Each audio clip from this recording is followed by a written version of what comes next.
Euaoi. Today, I thought I would revisit a topic that I previously talked about, that being Minnesota's flag redesign campaign. I wanted to revisit this topic not just because it's by far my most watched video on my channel as of making this video, but also because the Minnesota Flag Committee has made so much progress since I made that video. It just makes sense to create a follow-up video to the original. Before I go any further, I just wanted to say thank you to all of my viewers who watched my first video, stuck around for a good amount of it, and ended up subscribing to my channel because of it. It really means a lot to me. And since so many of you watched my video, it inspired me to make more flag-related videos in the future. And I have a good amount of flag-related topics to make videos on, so be sure to stay tuned for those. Also, before I start talking about what has happened in the flag campaign since I uploaded my initial video, I thought I would give a shout out to CGP Gray, who also talked about the final flag designs. I brought him up because not only did an overwhelming majority of my traffic from my original Minnesota flag video come from it being suggested content from CGP Gray videos, but also because he had this to say about Submission 944, aka Old Wavy, aka the flag that I said was my favorite of the 6 finalists from my original video. The next flag, Submission 944, which also happens to be my favorite of the 6 finalists, features a navy blue banner with light blue and white curved lines to represent flowing water, with a yellow 4-sided star in the upper left corner. I found this flag to be my favorite because I love the motion that's associated with it. Alright, Old Wavy. Of the top 3, it's easily the awfulest. In my first impressions video, did not like this design, and given time to reflect upon it has but changed my position to do not like harder. And learning the details of the design didn't help either. Snow, clouds, and the Aurora Borealis are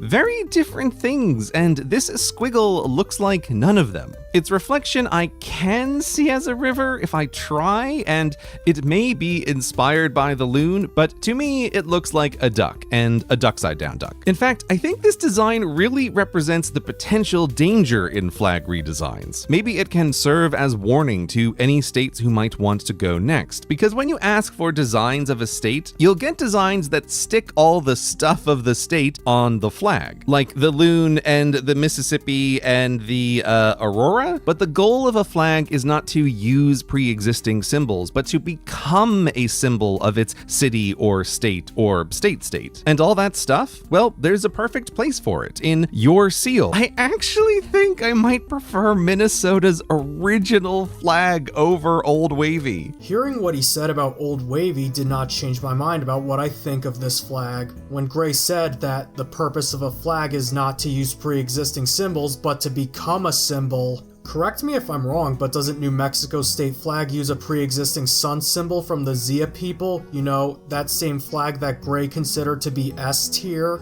Ugh, I'm getting blue blinded. Can someone help me out here? New Mexico. What vexillological virtuosity is this? A design in the center so simple and sacred of the Zia people, done with bold colors that match the New Mexican landscape itself. It's enchanting. Need I even say the words, New Mexico? S tier. Thank you for giving me hope.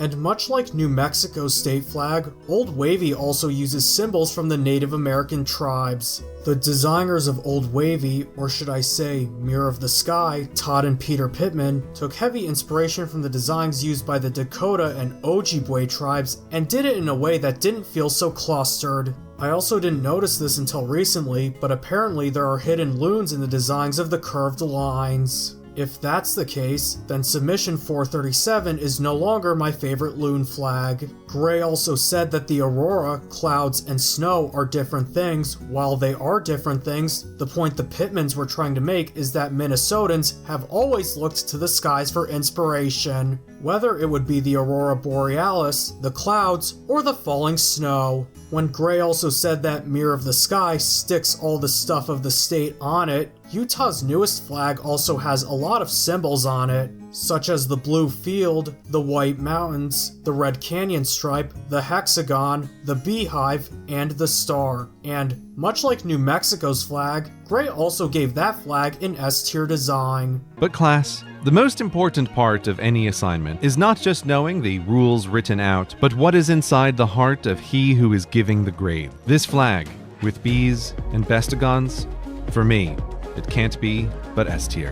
I'm not trying to expose him as a hypocrite, and I apologize if it comes off like that, but I'm sure he has his own reasoning. I'm just puzzled as to why it's okay when the flags of New Mexico and Utah do similar things to what he's criticizing the Mirror of the Sky for. Also, Todd and Peter Pittman, if you're watching this video, I loved your flag, and don't let any naysayers say otherwise. Now that I'm done defending Mirror of the Sky, let's move on. On December 13th, 3 of the original 6 finalists were eliminated, and I'm going to be referring to those 3 flags as the semifinalists. The first one of these semi-finalists is Submission 29, or what it's called, the L'Étoile du Nord flag, which was designed by Brandon Hunt. After visiting the article on Brandon's website explaining his reasoning for the design of the flag, he originally went through over 50 design concepts, which even included an ugly sweater. He was also in a Facebook group that centered around changing the design of Minnesota's flag. One of the Facebook group members, Ali Sev, made the connection between the 8-sided star in Minnesota's state capital and ugly sweaters. He then said he ran with Ali's idea of the ugly sweater plus directional star, and I have to say it worked. While separate stars, they formed a cohesive and greater star. He also says that this flag embraces the outdoors and winter, all the while coming across as progressive.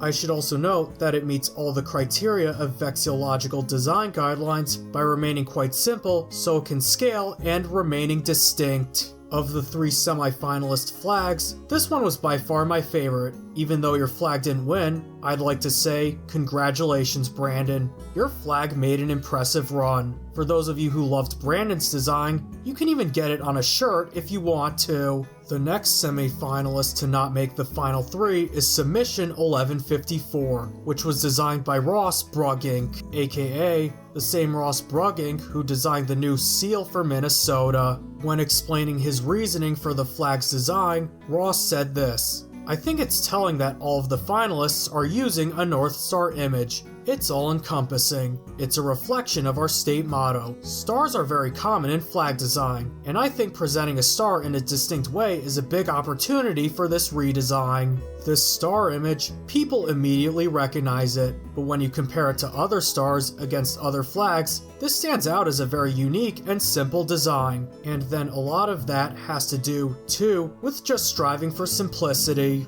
That simplicity gives space for confidence. And then that confidence is a reflection of pride. So I'm hoping that even though this might just be a graphic to some people, given time and visual adoption, that will absorb and reflect the character of Minnesota and the citizens." Even though your flag didn't win, Ross, I would like to congratulate you for designing the winning seal, which also got the CGP Grey seal of approval. Which we don't have time to get into, but Minnesota also just redesigned hers into a total banger. Best seal in the union? I don't actually know because I haven't gone through all of them. Oh, they're so interesting. No, Gray, don't get distracted. There's no time. The last semi-finalist flag is also the same flag that I said was my least favorite of the 6 original finalists, with that flag being Submission 1435 and was designed by Sarah Agaton Howes, a native Ojibwe. As for what the designs on this flag represent, the yellow star and green nods to nature on a blue background, the sides have yellow stripes to represent tribal nations and white ones for each of Minnesota's 87 counties. As mentioned earlier, I really do not like this flag. I think there's little contrast between the blue and the green, and the design just feels way too clustered. I also thought that for the longest time, this design looks more like it belongs on a quilt rather than a flag, and after finding out that the person who designed this flag is actually a quilt designer, it starts to make more sense. Sarah, if you're watching this video, all I have to say is this: quilt design and flag design are 2 completely different things. On December 15th, the committee picked one winner out of the 3 finalists, and spoiler alert, Mirror of the Sky didn't win. As for the other losing finalist, Submission 2100, which was designed by John Moeller, an 83-year-old Minnesota native who moved to Texas for the Air Force training at the time of the Vietnam War. Mueller explains his design choices by saying, "In Texas, you may be familiar with the idea that Texas always holds itself out to be the Lone Star State. But Minnesota is the North Star State, and it's the only state that can proclaim themselves to be the North Star State, which I think is an attribute for the state of Minnesota. So I thought that Minnesota should emphasize the fact that they are the North Star State. I wanted to have something really unique. I said Minnesota is a unique state, and I thought that the star should be 8 points rather than 5.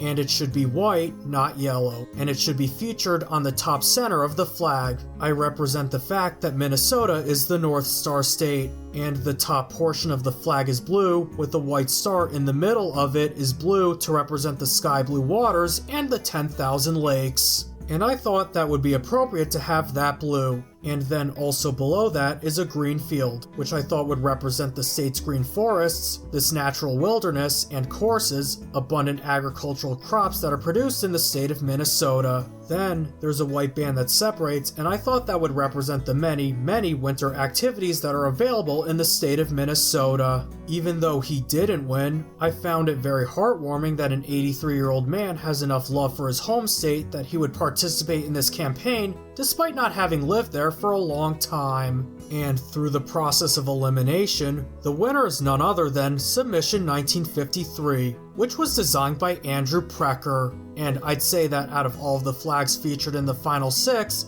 this one was my second favorite. Since Mirror of the Sky didn't win, I'm glad my next favorite ended up winning. As for the explanation behind the design, Precker said, "There were several inspirations behind my design. Other state flags known for their simplicity, memorability, and popularity, such as Arizona, Texas, New Mexico, and Colorado, were big inspirations in what I wanted to achieve. I'd say most of my inspiration from Minnesota itself and all the rich history that supplied plenty of creative decisions I could go. Our state's motto, L'Étoile du Nord, which means Star of the North, was the reason I incorporated a North Star into every version I made, including the finalist design. Each color was chosen to symbolize a different important aspect of Minnesota and its identity. For the stripes, white represents snow/winter, the green stripe represents our beautiful nature and the importance of agriculture, and the light blue stripe represents the several significant meanings of water to our state.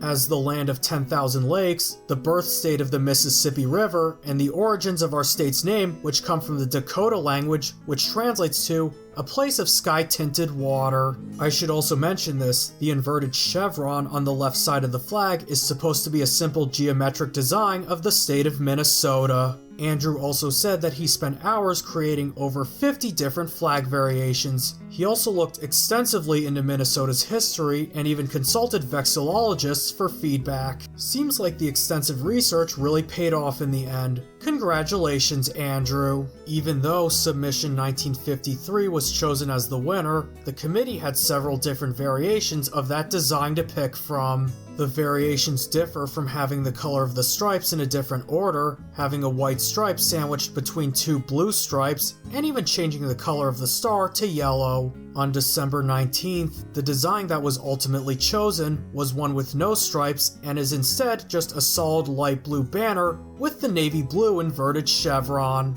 Unless the committee reverses its decision, this is the flag that's going to be hoisted over the land of 10,000 lakes on May 11th, 2024, with May 11th being the same day that Minnesota became a state back in 1858. In my honest opinion, I find the design that the committee ended up picking to be a minor downgrade over Andrew Precker's original design. This is because in Precker's original design, every stripe in the tricolor had a significant meaning. To recap what Precker said, the white represented the snowy winters, the green represented the state's nature and agriculture, and the light blue represents the significance of water, as Minnesota is the land of 10,000 lakes. Having only the light blue to represent the waters, in my opinion, just takes away a lot of the meaning that was originally there. Regardless, this is still miles better than the old state flag. So, what do you think? Were you disappointed with the variation of 1953 that ended up getting chosen? Do you wish they went with the original design for 1953?